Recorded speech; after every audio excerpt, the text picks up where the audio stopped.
When you played at Wembley against Spurs last time, you said about you learned probably more in that defeat than maybe you had in other ones. So is that perhaps reason to worry about Spurs and their last match when they lost against Watford? And what do you learn in games like that? Okay, it was a very difficult game for us because we made two big mistakes around the first two goals especially. Came a bit better up in the game then, made our goal, yeah, but lost at the end, completely deserved. But this is this kind of game which can develop in this or this direction. So we had one or two of these games. It was a bit like City, if you want, last year away, when we lost Sadio and then the game. We had our moments like in pretty much all the other games, but we were, I think it was after we won 7-0 at Maribor, is it possible? Yeah. So came there. And we were not used to it, to be honest, to win that high, that comfortable, if you want. And coming then to a place like Tottenham, where you have to approach completely different, where you have to play completely different. And so that was for us. It was a kind of a wake-up call, of course, but it was not. It was more a wake-up for the players. It's like we cannot do it like this. I know before that we cannot do it like that, but we have to then. We made a few. We had after that pretty good results, and from that point on, I don't think we conceded a lot of goals. I think City was early in the season. I don't know exactly, but 9 goals in these 2 games, that doesn't feel good. And you know it better than I do. You make a big story of that, and we have to deal with the story, but not with the goals, because we conceded them already. It's not a problem anymore. We can work on from that point, and that's what we did. So yes, of course, we learned. The experience was that one game is and can be and will be completely different from another game, like Maribor and Tottenham, different opponents, different competition, all that stuff. That was clear, and on the other hand side, we knew still that we have a good team, and so for us it was the moment when we. It was not really a problem, but it was a moment. It was when we could show that we are really convinced about what we are doing. We only have to do it more often and in a better way, and then everything will be fine. There was a big spotlight on Dejan after the first half of that match as well, and yeah, he's gone from there. Some players might have crumbled and never be seen again. He's obviously gone on and played in a World Cup final, and by his own admittance has become one of the best defenders in the world on the back of that as well. So what sort of journey has he made from that first 45 minutes to the World Cup final, and maybe to where he is now given his injury? Well, he only comes closer to his potential, I would say. Is where he can be. That's how it is. I'm 100% sure. I never was in doubt about that. So. But with this, what people maybe would say about him, that it wasn't a past consistency-wise was not the highest level. It was always very, very good, and then not that good. And but he was, and that's what in this perspective, it was a very important game for him, because. Yeah, he was not good in that game, but I said it after the game. I could have changed 5-6 other players, but I decided to do that.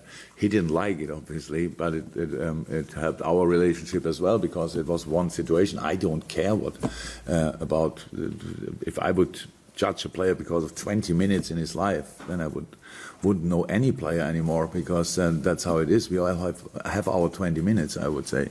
And so that's absolutely not a problem, but for him it was clear, so he has still my 100% support, and we was not even too much talking about these two situations, because they were obvious, and it was only about how and what I think about him, and when he starts thinking the same about himself, then that could help him, because my opinion is pretty high. His opinion was rather average, but meanwhile, I think he has the confidence as well. Unfortunately, he's not fit in the moment.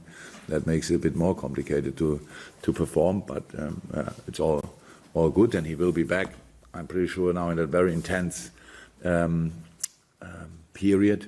With 7 games in the next 3 weeks, I'm pretty sure he will be back in this period. Thank you. Really? Yeah, Graham Souness said that he believes that this. Who? Graham Souness says that he believes that this is. I know him. Sorry, it's not. Sorry, yeah. I only didn't hear it.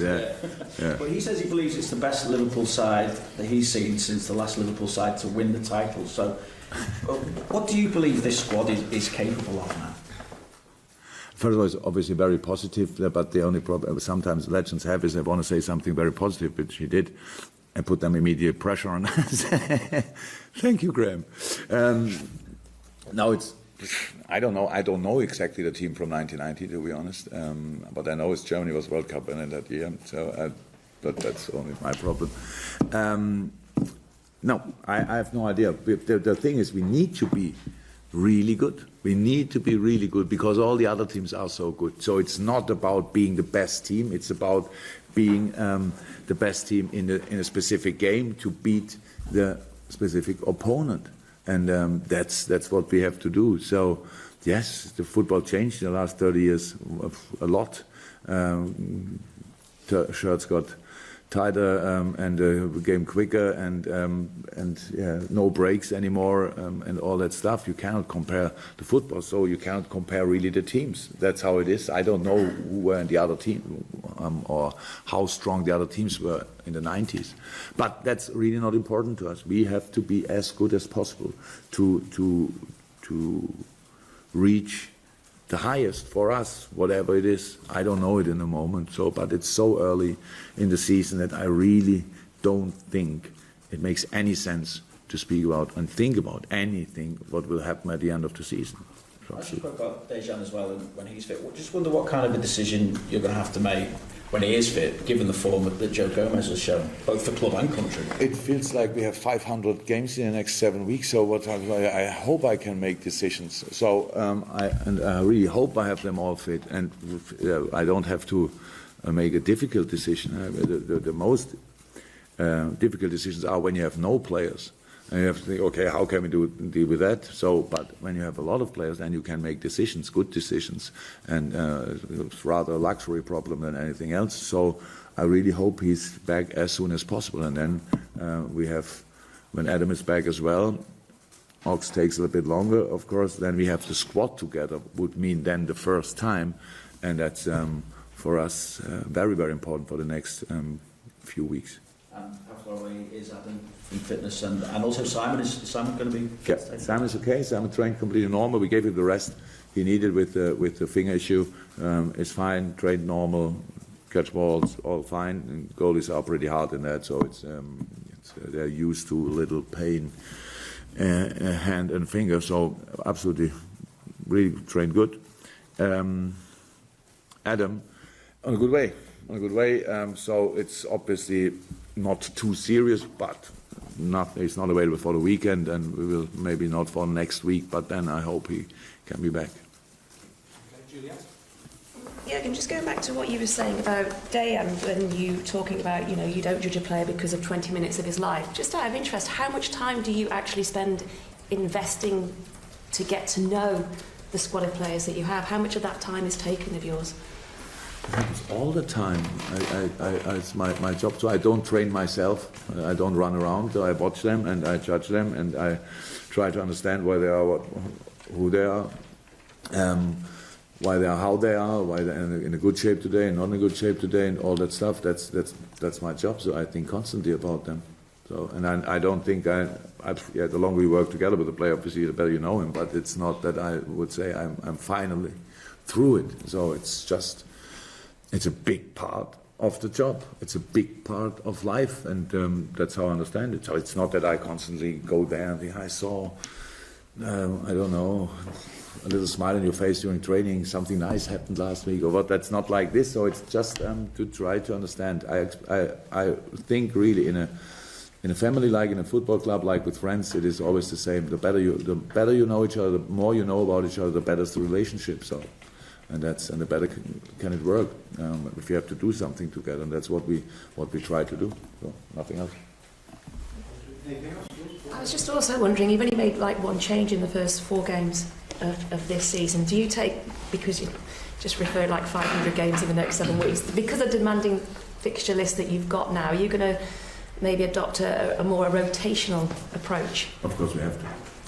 Of course, we will see how we exactly can do it. So it's a big misunderstanding that we plan the game tomorrow and have and think about the game after that and the game after that. So if you play today, bam, bam, then so it's too complicated. You have to go in the next game and then you see who you can choose for the next game. So that's it. You always try to have your best team, but it's clear with the numbers of games and all that stuff.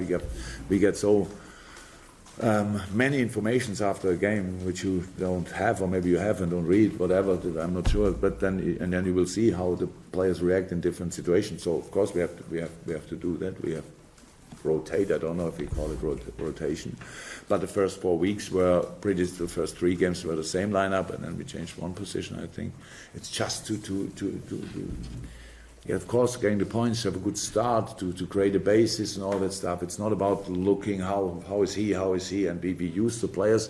They had the longest preseason, pretty much. I think, apart from Bobby, who came pretty late, they all had at least 3 weeks preseason, and that was 2 up front plus Bobby. And then all the others had a normal break pretty much. So that's good. They had a normal break. They started pre-season with us, and that's very important. So they were the most stable players in the squad, and that's why we used them. And hopefully we can now and then after 4 weeks, when it looked quite okay, fitness level got better and better for one or the other player, then we had to send them away. And then so now they came back. The last ones came back yesterday. And then today we train, and then we make a lineup for tomorrow. But the other, Mauricio Pochettino has the same issue, so especially for the game tomorrow, that's how it is. And so we all have to make constantly the best of what we got. After the second round, Richard from BBC. Hi, Jurgen. Hi. Is there an extra psychological challenge for your players after an international break going into a big game like this? Not just a physical challenge where, you know, they might feel a bit jaded from travel, but equally they've been playing different systems and then they have to click back into what you want and the speed of Premier League football. It's a big challenge, but how I say, it's for all of us the same. So it's not that Belgium plays exactly like Tottenham, for example, and there were at least 3 players, I think.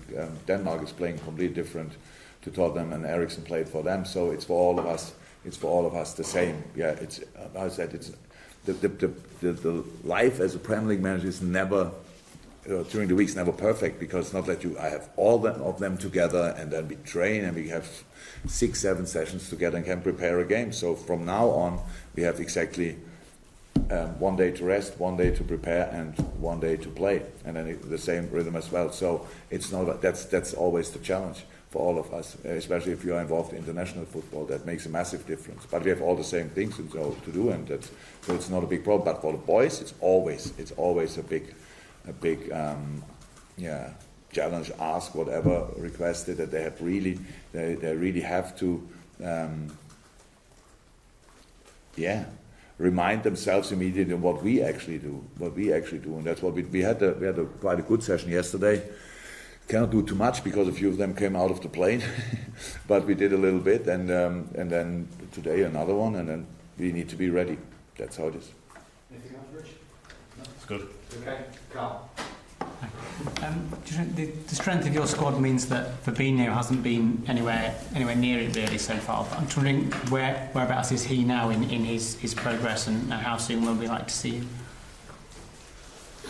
Actually, I don't like to compare players, but to be honest, I think we had similar questions and similar things to talk about Robbo, about Oxley, about not virtual. It was different, but we had it just like that. Maybe I'm not sure if did Sadio play from the beginning? I'm not sure, but he didn't all preseason, so that's probably yes. So that's it. The thing is, it's absolutely no problem. I don't like the situation. It's not that I like to say Fabinho, who is full of energy, desire, wants to be involved and all that stuff, and then tell him you are not involved this week, and that's not nice. It's only the job to do sometimes, because we have players that work together now much longer. So he comes from another league, a completely different system, which Monaco played to us, and we have a good team together. So that takes time to be. But the plan was, and is still, that he will make us better. And that's what we are working on. And that needs sometimes more time and sometimes a bit less. But it's all, from my point of view, it's all fine. But I know the situation is not like maybe a few people would have expected. But sorry, I cannot change that. You mentioned there briefly how when you brought Virgil in, he slotted in straight away. There's been a lot of talk about how well Joe Gomez has played this season. Can you sort of talk about the influence that Virgil has had maybe on him and the defence as a whole this season particularly? Oh, it's always like this. The better your partner is, the better you can be by yourself. It always helps, but it's I don't think that's the. Joe has a big potential, and I'm happy that he performed so far pretty well. I'm much more interested in his performance tomorrow, to be honest. So that's the thing. So we have to be consistent. We have to deliver week in, week out. So that's the thing. And yeah, of course they both. I think everybody spoke about that already. They like each other, but I can tell you, both of them like Joel and Dejan as well. So, and even Nate Phillips. So that's a good relationship between the boys. So they have no problem with each other. So they like to play together. In this specific case, I'm sure that Virgil's presence helps, of course, Joe. But if Joe would not be a fantastic footballer, he could not use that. So if you play next to Virgil van Dijk, it wouldn't help massively. I would say. Yeah. Across the second row, David, anything from you? No? Jurgen, Gary Neville said Liverpool should kick the Champions League into touch this season to give them the best chance of winning the Premier League. Even though you are top, in general, is that something a club like Liverpool can afford to do? How should that work? What do we do? We don't play Champions League or what? Just focus more on the Premier League. Gary should come over and tell me how that exactly works. So how do you prepare a game when you don't focus on it? You bring your kids in the Champions League. That would be funny. I don't know. So what he means with that, to be honest. So we have to play football. I think we will. A lot of people watch our games as well when we play Champions League, and that's our job. That we do the best we can do in all these games, and that's what we try. So we will see. I think. So I don't know exactly what it means, but to focus on one competition can only be if you, on the one hand, maybe you are already out the competition nearly. If it's late in the season that you see you have a chance to do that or do this and all that stuff. But last year, for example, we had no chance to focus on one competition because we had to qualify for the Champions League, and I don't think that even Gary Neville would have said in a quarterfinals in the Champions League, come on, let City win, and so they are anyway champions or whatever. That doesn't work like this. It's a bit. I don't want to be too critical about, because I don't know exactly how he said it, but it's a bit sitting in an office and talking about football is completely different to doing the job, to be honest. But it's an opinion, and maybe. What did he say about Man United in that case, to be honest? I thought it's a club he's more interested in. Nothing. He was just scared about Liverpool. Okay. Yeah. There you go. You're welcome, everyone. Let's go.